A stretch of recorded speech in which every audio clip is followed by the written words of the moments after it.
Low profile tyre लगाने पे ये फ़ायदा है कि भाई अब बाइक ऐसे चिपक के चलेगी जैसे आपके एक्स ने डीएम पे ब्लू टिक लगा रखा हो। और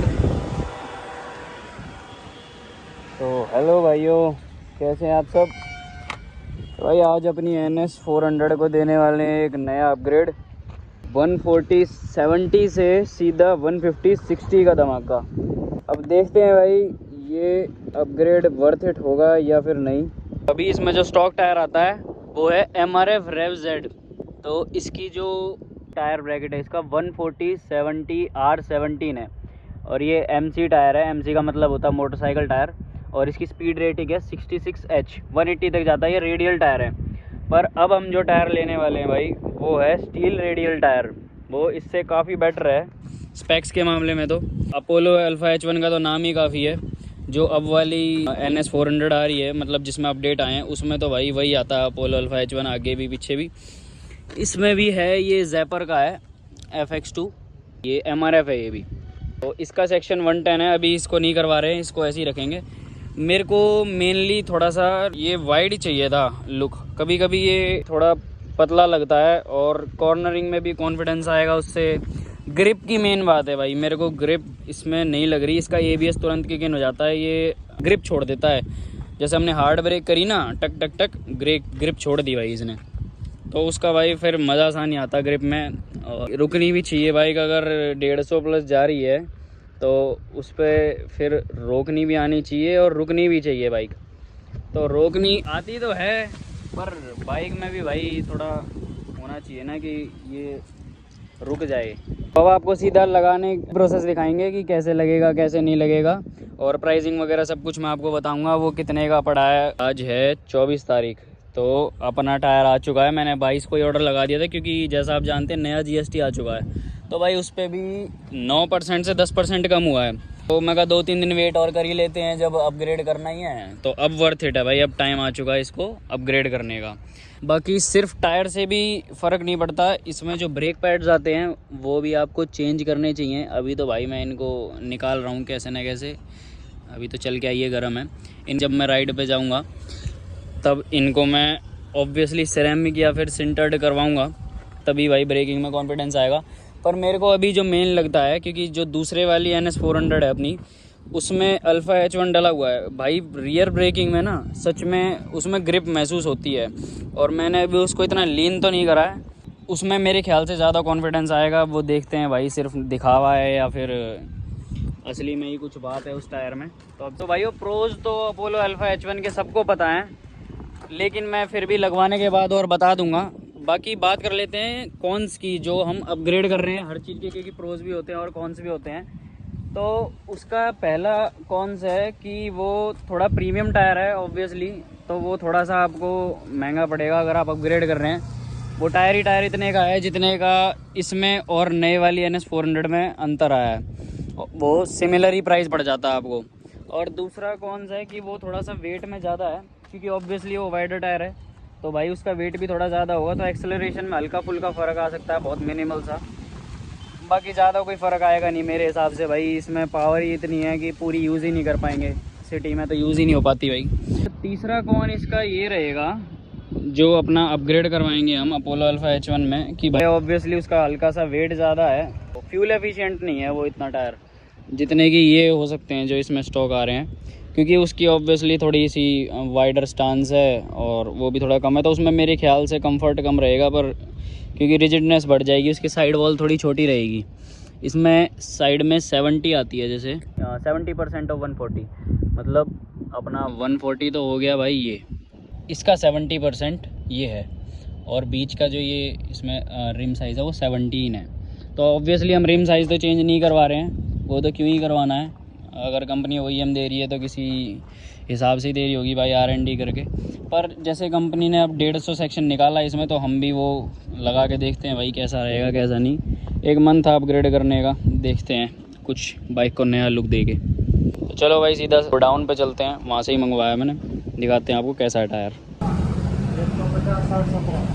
ले लिया अपना टायर, और अकेले रहने के यही कौन होते हैं भाई यार, सामान रखने की जगह होती नहीं है कहीं, फिर इसको ऐसे लेके चलो।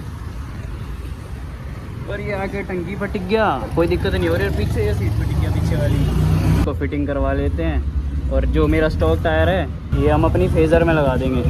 ऐसा कुछ सेक्शन आ रहा है भाई, अभी सही देखने में काफ़ी वाइड लग रहा है, पर ये अभी इसलिए इतना वाइड लग रहा है क्योंकि इसमें हवा नहीं भरी हुई है। ये थोड़ा सा नीचे जाएगा, हवा भरने के बाद आपको दिखाऊंगा, मैं कंपैरिजन करके दिखा दूंगा। पर हाँ भाई सच में भाई बहुत फ़र्क है, 10 mm का भी भाई फ़र्क दिखता है। देख 66W रेटिंग है भाई इसकी, 200 प्लस ही है ये टायर। इसकी स्पीड रेटिंग अल्फ़ा H1।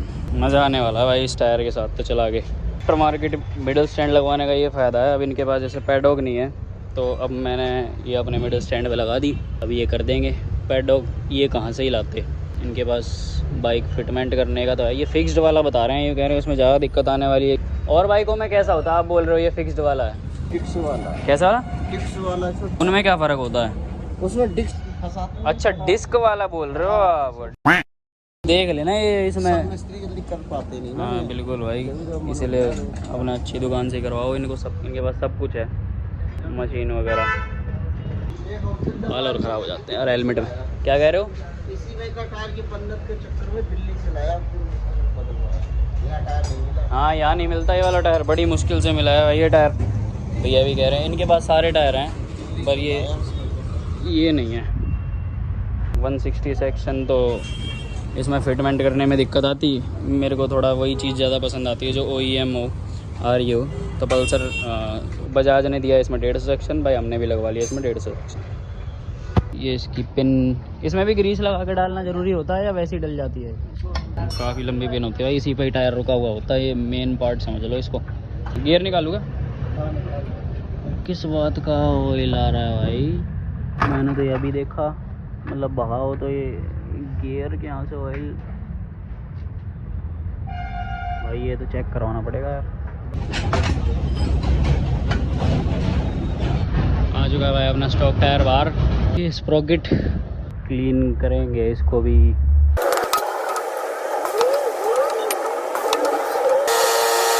आएगा तो नहीं ना? है अरे ये देखो भाई, देखो क्या देखो, ये थोड़ा बहुत तो आई गई। अरे नहीं भैया, पहली बार जो तुम्हारी गाड़ी खोली जाएगी, ये कपड़ा उपड़ा नहीं लगा और बिना कहे कपड़ा लगाया तो सही, पर देखो मशीन से अगर हम खोल लें तो और मशीन से स्क्रैच आएगा लगड़ मारेगी यार। सावधानी का काम है। देखो यार सारी टेप उतर गई, देख लो भाई यार, मशीन से नहीं होगा। बिना कपड़े के भाई देखो ना आपने, यहाँ से बिना कपड़े के करा।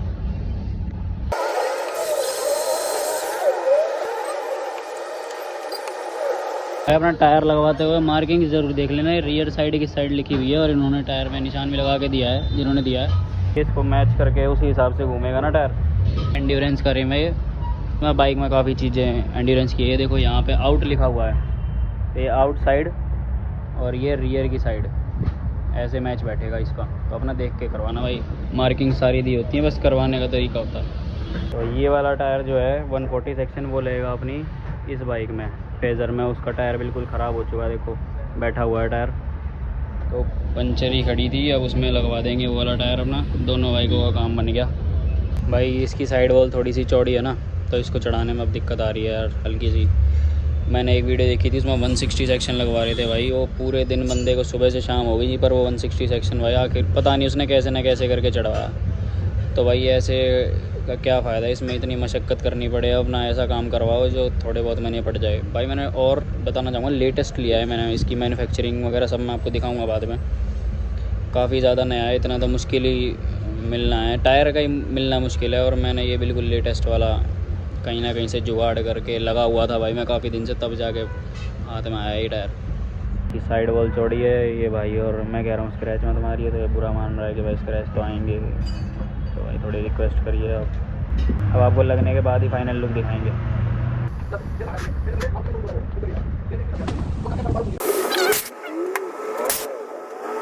ये अपना ओल्ड टायर चढ़ चुका है इसमें, लीकेज वगैरह भी ऐसी चेक हो जाएगी।